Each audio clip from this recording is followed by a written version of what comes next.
রাজধানীতে র্যাবের আয়নাঘর পরিদর্শন করলেন আন্তর্জাতিক অপরাধ ট্রাইব্যুনালের বিচারকরা। ফুটে উঠছে শেখ হাসিনা সরকারের দমন পীড়নের চিত্র, বলছেন চিফ প্রসিকিউটর।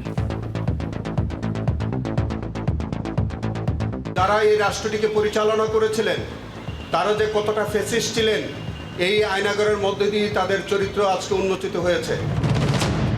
জুলাই আন্দোলনে গ্রাফিতি আবার রঙিন হয়ে উঠছে ঢাকা বিশ্ববিদ্যালয়ের ক্যাম্পাসে। ২৪-এর গণঅভ্যুত্থানের চেতনা নতুন করে জাতির সামনে তুলে ধরার চেষ্টা শিক্ষার্থীদের।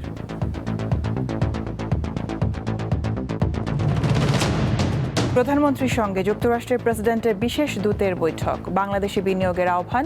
আগামী সপ্তাহে ঢাকায় আসছে ২৫ শীর্ষ প্রতিষ্ঠানের ব্যবসায়ীরা।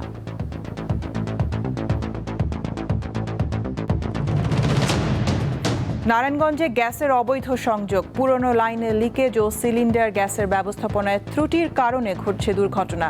৩ মাসে বিস্ফোরণে প্রাণ গেছে ৭ জনের।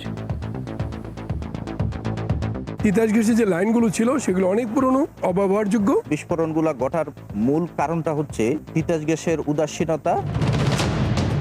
ঢাকার ধামরাই ও মানিকগঞ্জের সিংগাইর উপজেলার ৩০ গ্রামের লক্ষাধিক মানুষের নদী পারাপারের মাধ্যম নড়বড়ে সাঁকো। কয়েক যুগ অপেক্ষার পরও হয়নি পাকা সেতু। এবং মরক্কো থেকে একযোগে স্পেনে ঢুকে পড়ল প্রায় ৬০,০০০ অভিবাসন প্রত্যাশী। অন্তত ৫৭ জনের প্রাণহানি।